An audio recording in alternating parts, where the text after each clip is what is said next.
याच्या लग्नात जाऊन त्या पोरीला सांगण्याने विचार कर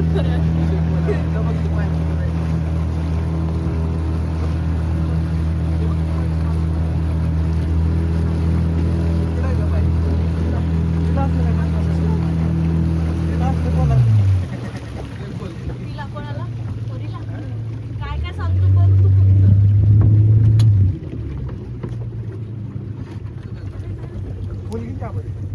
काय नाही झालं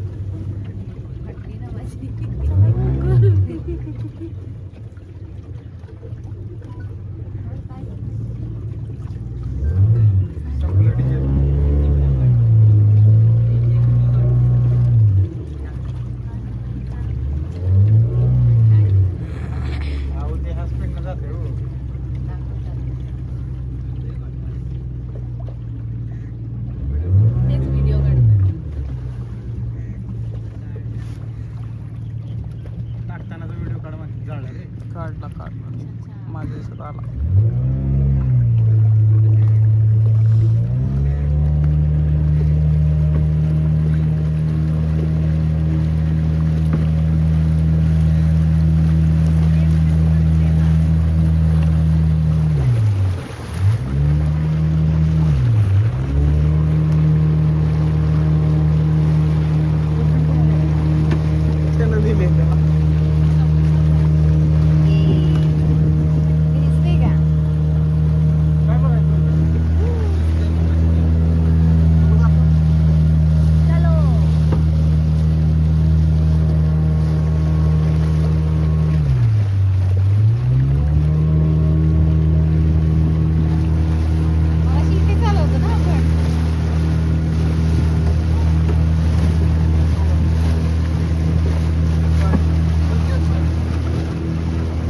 माहिती सांगायला बस माहिती त्याची माहिती.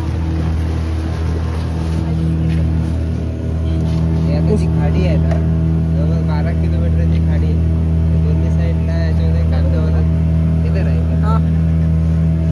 ही जी खाडी आहे ती जवळपास 12 किलोमीटरची खाडी आहे. याच्या दोन्ही साईडला दोन्ही साईडला मँग्रोव्ज आहेत. म्हणजे आपण खारफुटी वनस्पती म्हणतो ना ती आता हे जे समोर दिसतात ना पूर्ण खारामध्ये खारफुटी वनस्पती आहे. तो बसलाय बघा व्हाईट ग्रेट इग्रेट आहे. म्हणजे मोठा बगळा येतो ना 2 प्रकारचे येतात. एक छोटा येतो बगळा आणि एक मोठा येतो. एक ग्रेट इग्रेट आहे.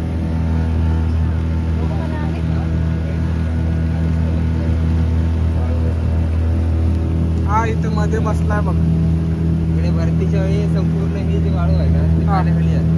पूर्ण भरतीला पाणी सकाळी इकडे शंख शिंपले तुम्ही तिसऱ्या खातात त्याच्यामध्ये सांबार खातात. इकडे शिंपले शिंपल्या खातात. मयुरेश तुझ्याबद्दल माहिती सांग. म्हणजे आम्ही हे टाकतो तुझ्याबद्दल माहिती सांग. बोर्ड. माझं नाव मयुरेश लक्ष्मण तारी आहे आणि आम्ही इकडे वनविभाग जे खातं आहे महाराष्ट्र राज्य वनविभाग त्यांच्या अंतर्गत आपण हा कांदावनची सफारी करतो. त्याच्यामध्ये येणाऱ्या पर्यटकाला इकडच्या जैवविविधतेची माहिती कशी होईल आणि जनजागृती कशी होईल, कांदावन का गरजेचे आहेत भविष्यात याचं जनजागृती कशी होईल आणि याबद्दल माहिती आपण या बोटीच्या सफारीच्या माध्यमातून आपण देतो. याच्यामध्ये कसं हे जे झाडं आहेत ज्याला आपण कांदावन म्हणतो त्या कांदावनामध्ये बरेचसे प्रकार आहेत की जे औषधी गुणधर्म आहे त्याच्यामध्ये आपलं जे आपलं टिवर वगैरे आहे हे खारफुटी जे वनस्पती आहे ते जिथे मुळे तुम्ही बघितले एकदम घनदाट असतं. ते इकडे दिसत आहे पूर्ण घनदाट आहे.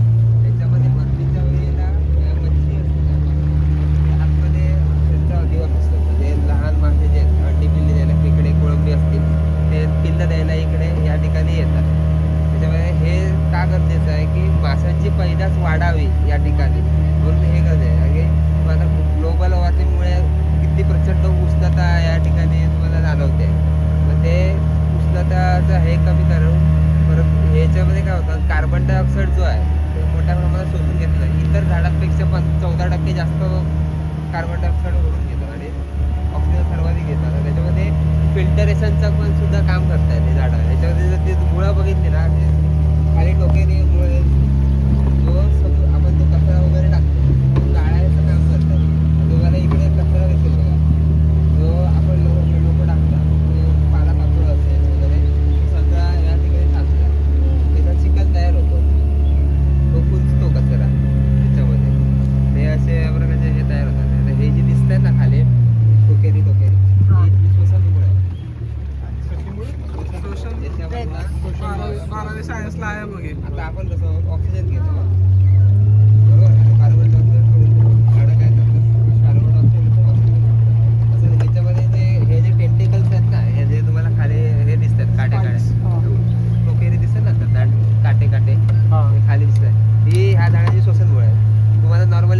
जे वरनं खाली येतात ना, पारंब्या. त्याची खालना अशी वरच्या आकाशाची दिशेने आहे. यांचं काम काय आहे की आता आपली बोट जाते, ऑइल पेट्रोल डिझेल वगैरे पाण्यामध्ये दूषित जिघट असतात ते फिल्टरेशन करायचं काम करतात. म्हणजे जे मच्छी मासे वगैरे आहेत त्यांना जे हानिकारक घटक आहेत ते करतात. ते किंगफिशर पण आहे. हे आता एवढी घनदाट आहे की सहजासहज माणूस जाऊ शकत नाही. याचं हे कमी आहे, पुढे आहे ना भरपूर आहे. त्याच्यामध्ये कसं माहिती आहे, कोळंबी खेकडे वगैरे पण दिसतात.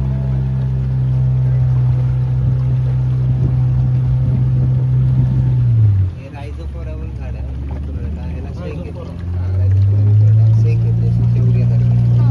ते वरनं पडली की भाल्यासारखी खाली उठते आणि परत त्यांची झाड आहे.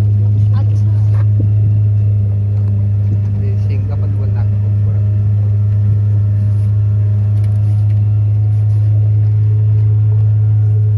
मला मागाशी बोललो ना, महाराष्ट्र राज्याचं कांदळवन वृक्ष आहे. हे जवळ दिसतं ना, हे आपल्या की पाणी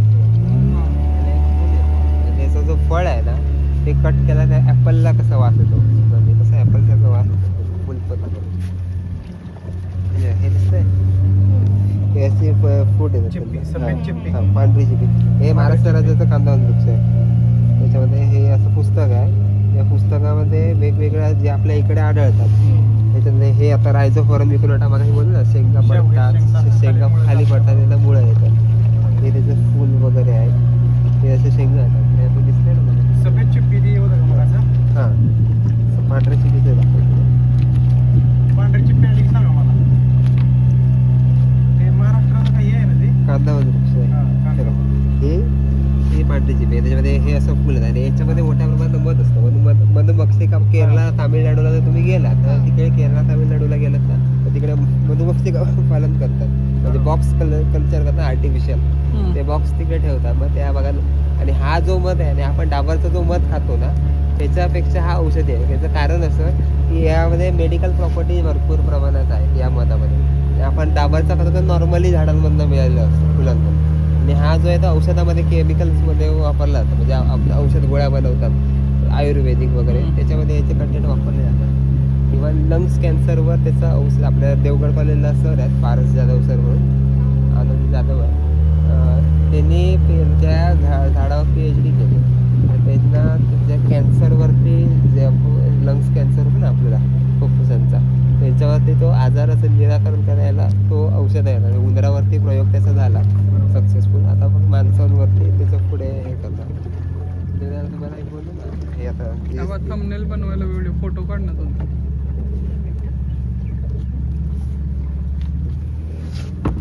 रायझोफोरा म्युकरोटा म्हणतो, ही जी दिसत आहेत ना घनदाट दिसतात मुळं अशी, ही रायझोफोरा आहे. इकडे एवढं घनदाट आहे की माणूस सहज जाऊ शकत नाही आतमध्ये. त्याच्यामध्ये फक्त खेकडे वगैरे जवळ नाही जरा, खेकडे वगैरे तुम्हाला इकडे दिसतात आतमध्ये. गंबूट घालून तुम्ही फिरायला गेलो जंगलामध्ये त्याच्यामध्ये इकडे खेकडे, सापाच्या जाती वगैरे दिसतात. पानसाप ज्याला आपण हां ह्याच्यात नाही जाऊ शकत, तिकडे जाऊ शकतो. हे आता जे दिसत आहेत ना वरती कालव खाली आहेत, ऑयस्टर खाली, हे ऑयस्टरची खडकं आहेत. मुळात पण लागले बघा. हे सगळे रायझोफोरा म्युकरोटा बोललो ना, मग शेंग पडते मग झाडं येतात. हे शेंगा पण आहेत. आतमध्ये एक गुफा आहे. मग जर भरतीच्या टायमिंगला आला तर भरतीच्या टायमिंगला आपण कायाकिंग करतो आतमध्ये. म्हणजे बोट घेऊन यायचे इकडे कायाक म्हणजे आतमध्ये जायचं. कायाकिंग करू शकतात. म्हणजे असे गर्द केव्स तयार झाले म्हणजे गुफा झाडांची. इकडे काळू दिसते ना आतमध्ये, इकडनं युटर्नवर गेलात ना आतमध्ये घनदाट झाडी तयार झाली.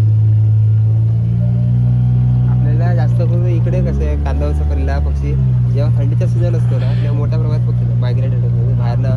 बाहेरनं सीगल्स वगैरे असतील, हॉर्नबिल्स वगैरे असतील, ते बाहेरचे परदेशी जे पक्षी आहेत वेगवेगळे ते थंडीच्या सीझनमध्ये जास्त करून येतात. कारण की तेव्हा सुटेबल वातावरण असतं आणि मच्छी चांगली असते थंडीच्या. आता उष्णतेमध्ये कसं आपल्याकडे मोठ्या प्रमाणात उष्णता असल्यामुळे फारसे पक्षी दिसत नाही. लोकल फक्त तुम्हाला नाही दिसतील. इव्हन इतर बाकी तुरळक प्रमाणात जे बाहेरचे परदेशी पक्षी असतात ते काही कालासाठी राहतात इकडे, तेवढे फक्त दिसतात. आता सिगल्स दिसतील तुम्हाला दोन एक हजारोच्या संख्येने येतात सिगल्स कोकण किनारकडे. कारण की आपल्याकडे कोकणामध्ये अशी परिस्थिती आहे की एक उन्हाळा, पावसाळा, हिवाळा हे 3 ऋतू ते समप्रमाणात मध्ये वेगवेगळ्या व्हरायटीचे पक्षी इकडे स्थलांतर करतात.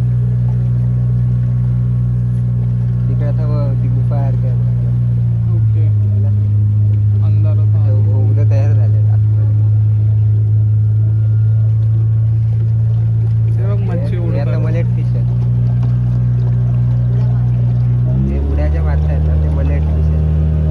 त्याचा जवळजवळ आता ह्या आता जास्त कोण घेत नाही, पण पावसाळ्यात जो आता सुरमईला रेट आहे 300 रुपये 400 रुपये किलो, तो तेव्हा पावसाळ्यात याला रेट असतो ह्या माशाला. म्हणजे थोडक्यात थाळीतली सुरमई जरी म्हटलं तरी चालेल. कट मार पीस मार ते सुरमईसारखे पडतात. छोटी सुरमई आपण घेतो ना एवढी, तेवढे पीस पडतात त्याचे सेम.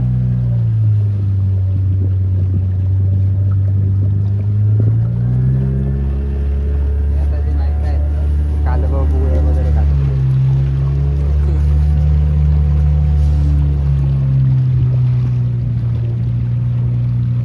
इकडे एक नेट लावतात, ते काट्या दिसतात लावलेल्या. हा तिकडे एक नेट लावलेलं स्टिक नेट म्हणतात.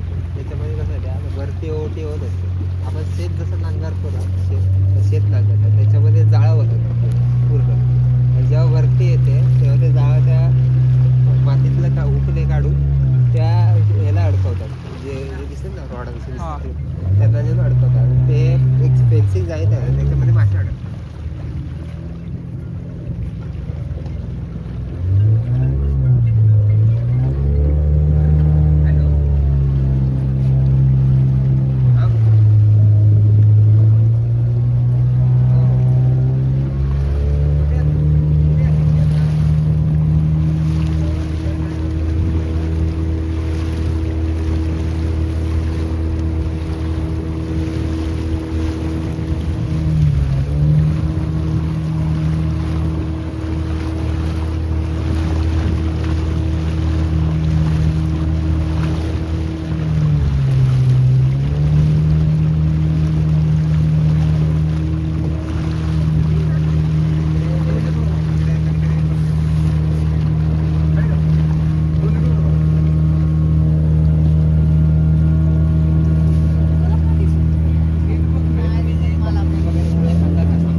किनारपट्टी आहे ना आपली खाडी किनारा, जे खाली दिसतात ना तुम्हाला पाण्याच्या कडेला ते सगळ्या मँग्रोव्ज आहेत. त्याच्या वरच्या साईडला बघा नारळाची झाड आहे, आंब्याची झाड आहे, सागाची आहे. साग दिसतात ना ते सगळ्यात मोठा लाकूड आहे सागाची. असं सगळीकडे हेच आहे कंडिशन. प्रत्येक फॅमिलीचे डोंगर आहे.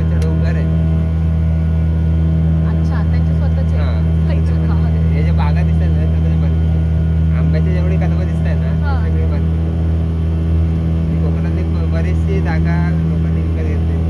म्हणजे ह्याची गव्हर्नमेंटची ती कमी आहे जागा.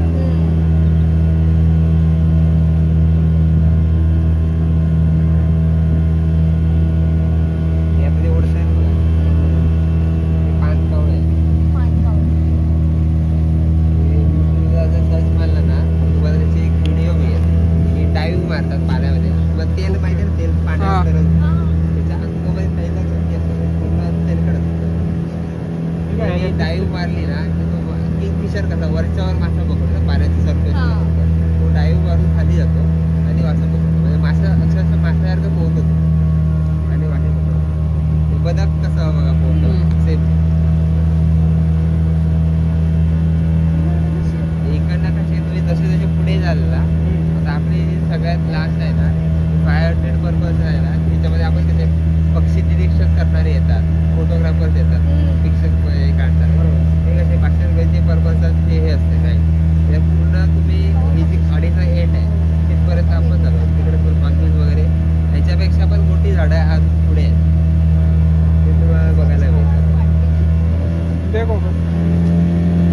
मासे.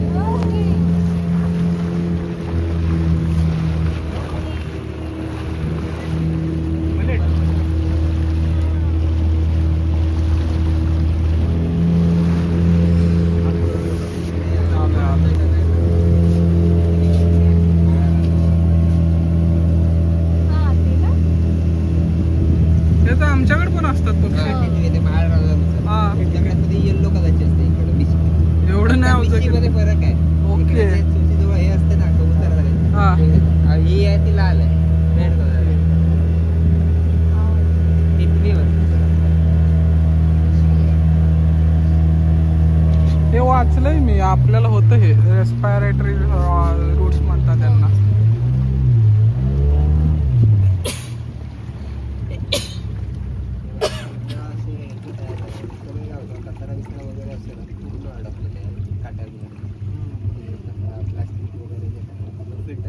उरलेला जो कचरा आहे ना समुद्र काय लाटांवर तो बाहेर टाकतो. बीचला जो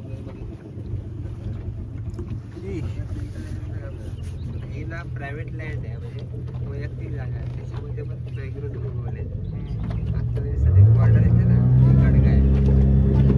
ते काय ना वादळामध्ये कसं पाणी हायड्रेट जातं ना बिया पावसामुळे तिकडल्या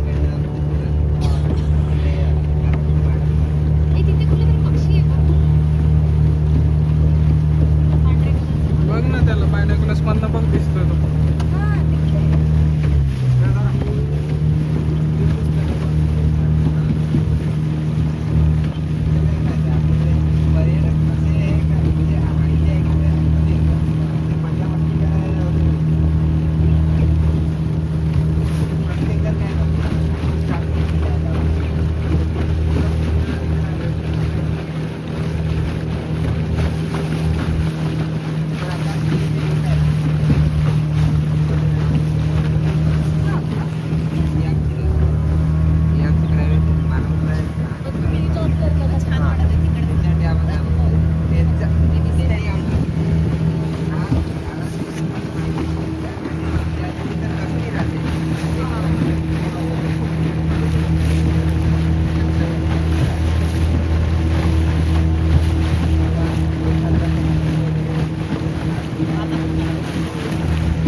साक्ष काढतो व्हिडिओ काढतो.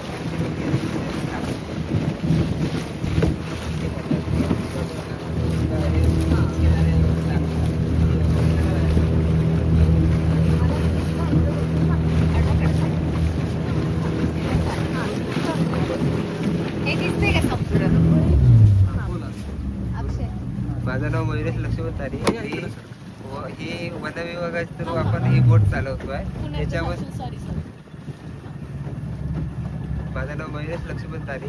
ते तारामुरी गाव आहे. आपण या तारामुरी गावामध्ये वन विभागातर्फे आपण ही कांदावन सफारी करतो. या कांदावन सफारीमध्ये तुम्हाला या ठिकाणी जैवविविधतेची माहिती वगैरे इव्हन इकडचे पक्षी आहेत ते तुम्हाला माहिती म्हणजे इकडचं नैसर्गिक जीवन कसं आहे ते तुम्हाला बघायला मिळेल. त्याच्यासाठी नक्की या. बोटचा टायमिंग आणि चार्जेस पण सांगा. नंबर नंबर सांगाल किती मग त्यानुसार येतो. तुझे जे रेग्युलर रेट्स असतात ते सांग. आपले रेग्युलर रेट आहेत ते 300 रुपये पर पर्सन पासून चालू होतात. ते 300 रुपयामध्ये तुम्ही इकडचे जवळपास एक तास जातो आपला. ते एका तासामध्ये तुम्हाला पूर्ण कांदावनाची ते झाडं दाखवतो. इकडचे जे कल्चर केलेले प्रोजेक्ट आहेत वन विभागातून ते तुम्हाला दाखवतो. कोळंबीची असतील किंवा शिनाण्याची असतील ते तुम्हाला दाखवले जातात. ते मग कसे केले जातात आर्टिफिशियली वाढवल्यावर ते दाखवतो. किंवा माशांच्या पक्ष्यांच्या वगैरे माहिती देतो. आणि जी 500 रुपयाची आहे एक 500 रुपयाची त्याच्यामध्ये तुम्ही कायाकिंग आणि बोटिंग दोन्ही करू शकता. आणि एक 500 रुपयाची ती खास ह्याच्यासाठी पक्षी जे फोटोग्राफर्स वगैरे येतात त्याच्यासाठी ती आपण पूर्ण ही खाडी 12 किलोमीटर जवळपास रेंज आहे या खाडीची. 10 किलोमीटरपर्यंत आपण ती नेतो बोट म्हणजे जो एंड आहे खाडीचा तिथपर्यंत नेतो. तिकडनं आढळणारे जे सर्व प्रजाती आहेत पक्ष्याच्या, ते पण बघायला मिळतात. आणि मोठमोठे कांदावरची झाडं कधी असतात ती पण दिसतात त्या ठिकाणी. वेळ किती ते किती आहे? आणि आपलं टायमिंग आता सगळं जर तुम्हाला पक्षी जास्तीत जास्त बघायचे असतील तर 7:30 वाजता आलात सकाळी तर आपण पक्षी बघायला नेतो. त्याच्यामध्ये कसं आहे, जर तुम्हाला आगाऊ नाश्ता सांगितलं तर आपण बोटीमध्ये पण नाश्ता हे करून देतो, फक्त आधी सांगायला पाहिजे. नाश्ता जेवण किंवा सकाळी दुपारचं जेवण पण देतो.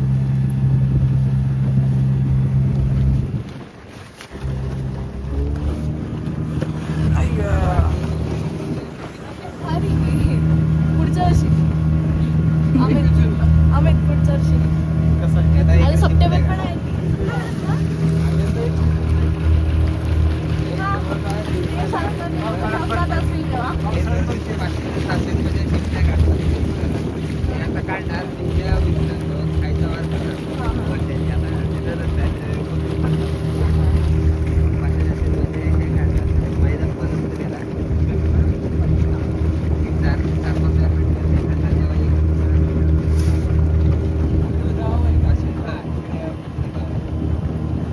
लॉंग व्हिडिओ आहे, 23 मिनिटाचा व्हिडिओ आहे.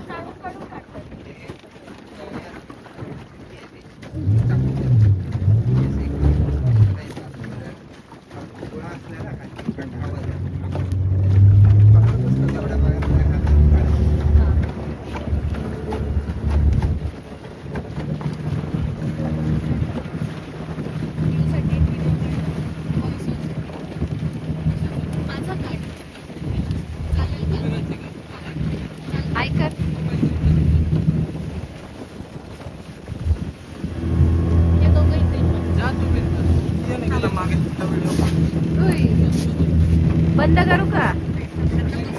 होय बंद करू का?